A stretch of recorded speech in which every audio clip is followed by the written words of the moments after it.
trust that you have a wonderful Christmas and 2025 has started with a bang, positive this, and it would be great.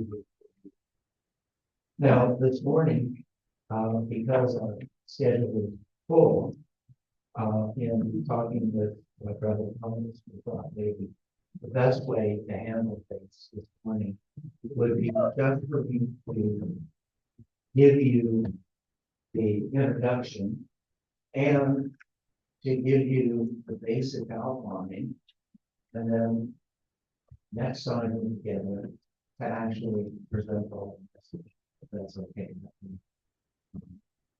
We should be able to complete everything we have to do just this morning. Well, just a few days ago, as you know, we were wishing one another Happy New Year.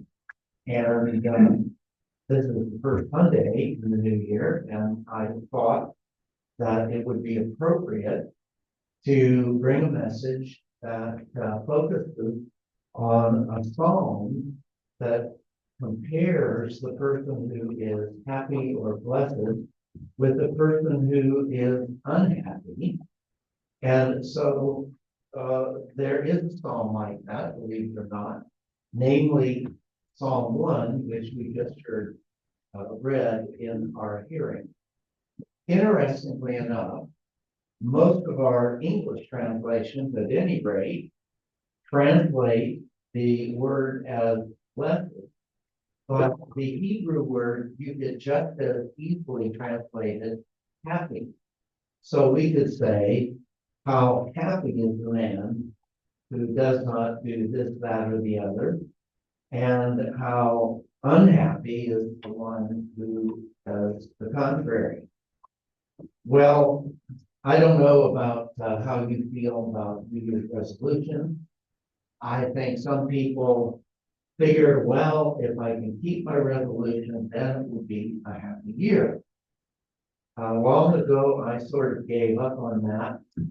And I realized that there are probably some people who will be happy this year if they don't make any resolutions at all.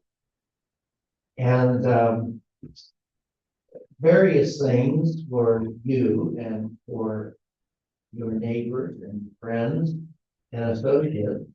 If you ask them what's going to have to happen in order for this to be a happy year for you, well, who knows what you would hear from them.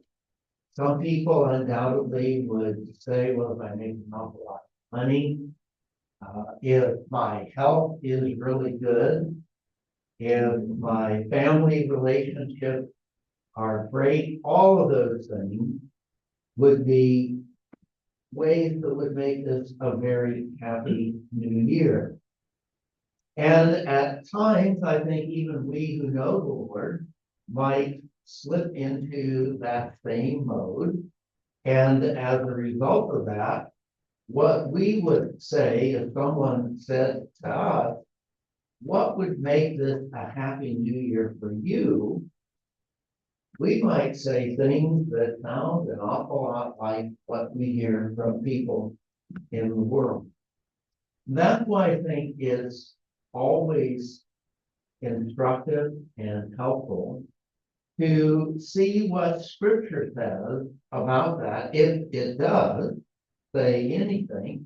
Thankfully, this first psalm is one that does tell us what is the key to happiness, to blessedness, whether it's for the whole year, a part of the year, or even just the day. Well, the psalmist does us real favor, because he not only tells us what would make for a happy and blessed year, but he compares that with what would make for an unhappy year, an unhappy person. And so, because he makes that comparison, I've constructed this sermon in a way that it has three major points And with each point, we'll talk about what it says about the unhappy person and what it says about the happy person. So I'm going to go rather rapidly because, Lord willing, next time together we'll go in detail. But if we were to ask, how does the person who has a truly blessed and happy year differ from the person who has an unhappy year? The psalmist would tell us in the first place, the person who has a happy year is someone who is happy because of what he or she does. Now, in verse 1, we can put the text back on the screen. I think that might help us since we're not going to go through this totally this time.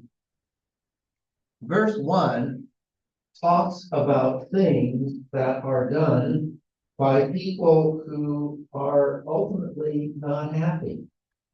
And in contrast to that, you say, well, what does it say about the happy person?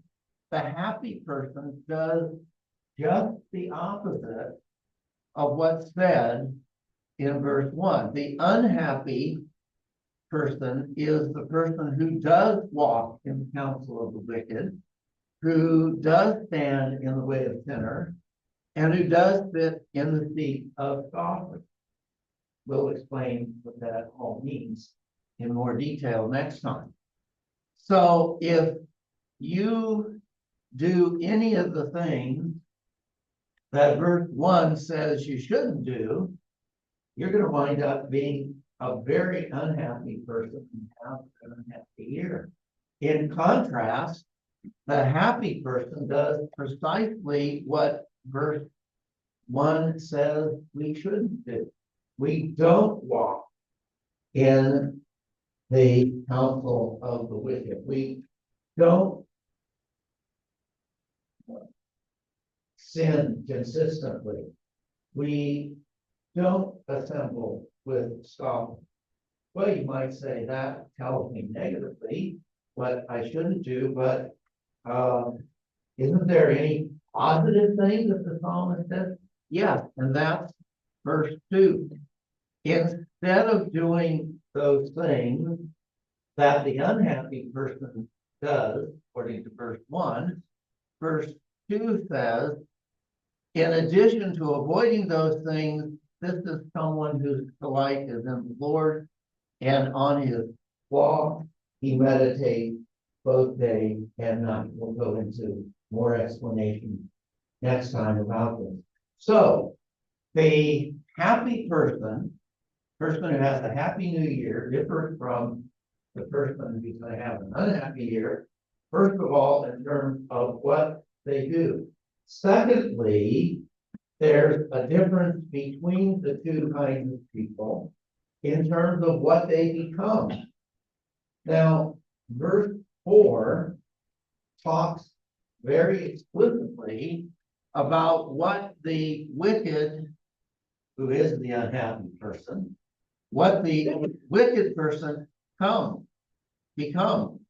The wicked person is not like the godly person who is described in verse 3. He is like chaff that the wind drives away. But in contrast, what the person who is happy and is godly, what that person becomes, according to verse 3, it's a beautiful picture. He winds up being like a tree who doesn't have these qualities that are spoken of in regard to the wicked in verse 4. Instead, he has roots, he's firmly planted. You see, nothing in this psalm says that if you're going to be a happy person, it's because your circumstances will be terrific. Nothing bad is going to happen to you this year. No, I wish it said that, but it doesn't. So then what does the psalm do? Why are we people who can be happy even if some bad things happen to us in this new year? Well, we can be happy people because of what we do and because of what we become. And as a result of that, if you become like a tree firmly planted and you can't be blown over by life's challenges and problems, well, then, regardless of whether or not the storms come and problems come, you're going to be able to withstand it. That doesn't mean that the problems and the difficulties are going to be terrific and delightful.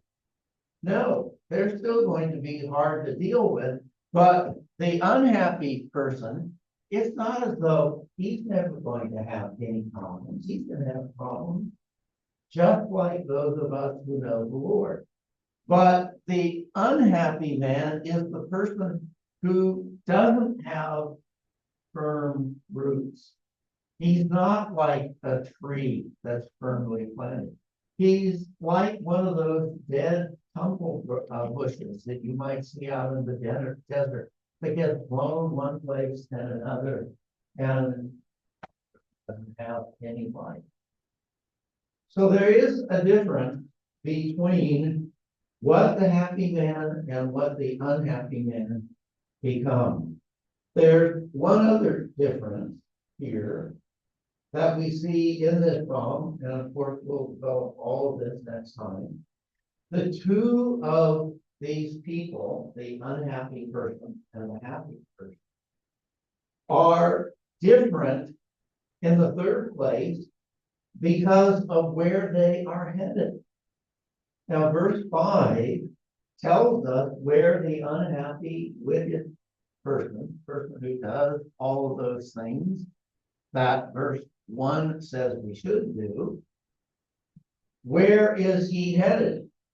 Well, he has an appointment in God's courtroom in the future. And according to verse 5, it's not going to be a very happy court appearance. Not only is he going to be guilty as charged, but the punishment for that is going to be that he's going to be destroyed. In contrast, verse 6 says that the Lord knows, and here the idea is that he approves of the way, the course of life of the righteous. And if he approves of the life of the righteous, you've got a great future. But what happens to the life of the wicked? The way of the wicked will perish.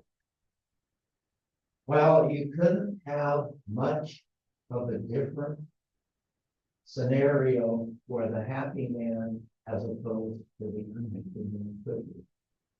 Just really quite stark. Now, it's my hope, and I'm sure yours, that all of us will have a truly happy and joyous year. But the key thing we can see from this psalm is that happiness doesn't depend on the circumstances of our lives. We can't control them. We don't know what they're going to be. It depends on our relationship to God as revealed in his word. Are we people who have the characteristics that are described in verse 2 and also in verse 1 in contrast to the person who's unhappy? Are we people who in this year then are going to become like a tree planted by streams of water that yields its fruit in its season. Its leaf doesn't wither, and all it does, he prospers. Now, nothing in that verse says that you won't have any problems. But in spite of those, you can still be like that. And then ultimately, where are we headed? Are we headed for judgment? Verse 5. No, it doesn't say that the righteous are going to stand in this judgment. And it says in verse 6, as we said a moment ago, that the Lord approves the way of the righteous. So when it's final evaluation time for those who are the blessed and happy people, the result is going to be extremely thrilling. You see, what this year could be for those of us who know the Lord is in microcosm of what is going to be true for us for all eternity.